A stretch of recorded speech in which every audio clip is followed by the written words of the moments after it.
Hi everybody. Today's episode is titled The Sandbox.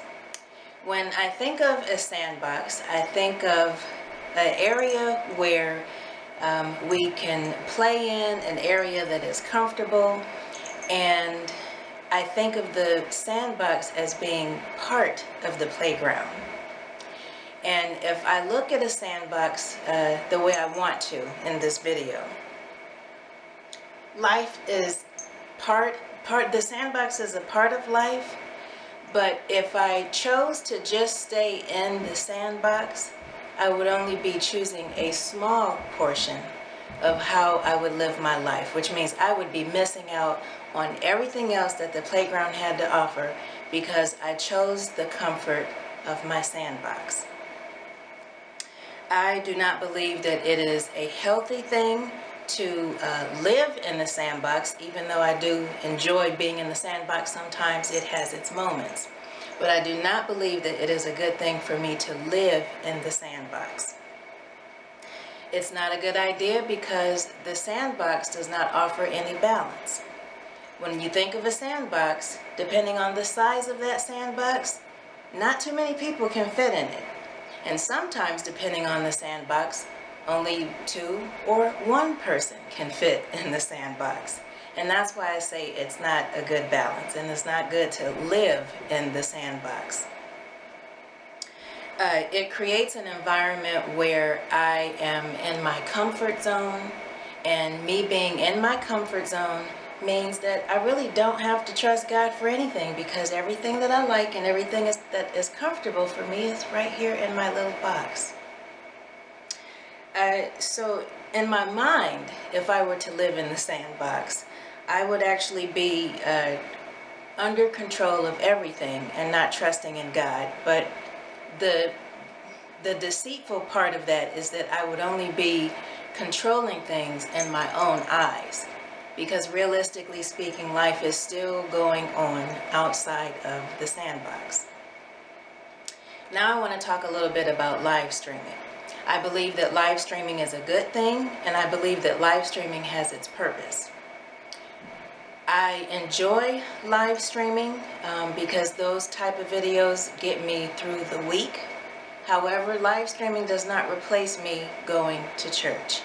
There is a difference between watching a live stream and going to church and interacting with other people. And that's why I say it's not good for me to choose to live in the sandbox. When I think of the hospital, which is what I like to refer to as church, if you can imagine this, is if you look at live streaming and that's the only thing that you chose to do, or if that's the only thing that I chose to do, I would actually be choosing to self-medicate myself, which is okay for some things. If I got a little boo-boo, I can put some Neosporin on it or something like that. But every now and then you have something in your life where you really do need to go to the hospital because you need surgery.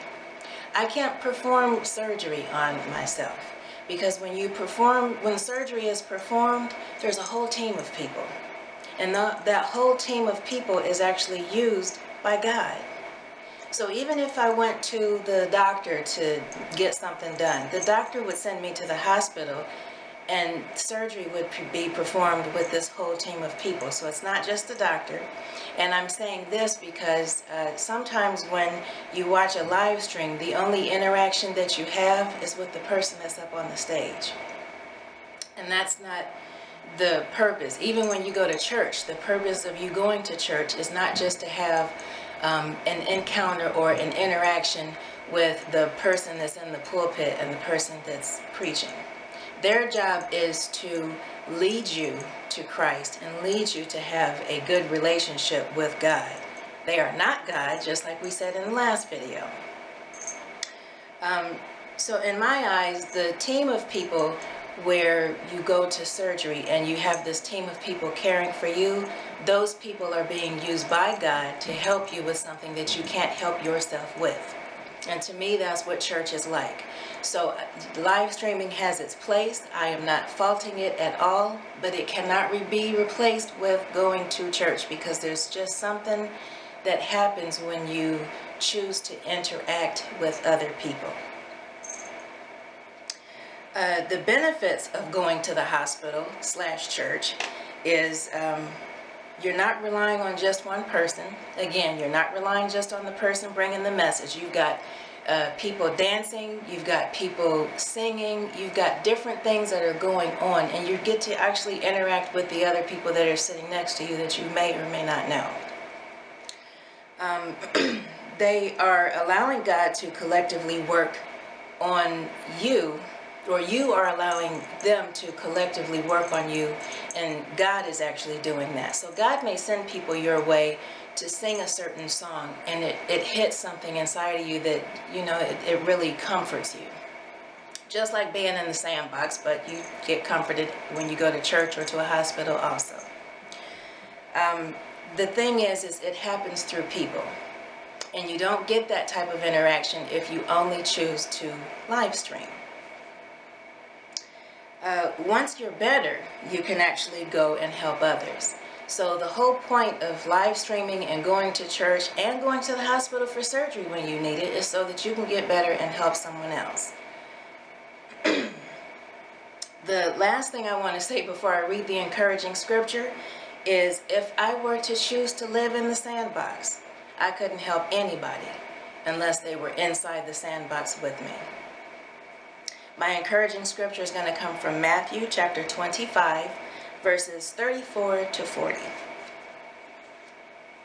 It says, "Then the king will say to those on his right, 'Come, you who are blessed by my Father, take your inheritance, the kingdom prepared for you since the creation of the world. For I was hungry, and you gave me something to eat. I was thirsty, and you gave me something to drink. I was a stranger, and you invited me in. I needed clothes, and you clothed me. I was sick, and you looked after me. I was in prison, and you came to visit me.' Then the righteous will answer him, 'Lord, when did we see you hungry and feed you, or thirsty and give you something to drink? When did we see you a stranger and invite you in, or needing clothes and clothed you? When did we see you sick or in prison and go to visit you?' The king will reply, 'I tell you the truth. Whatever you did for one of the least of these brothers of mine, you did for me.'"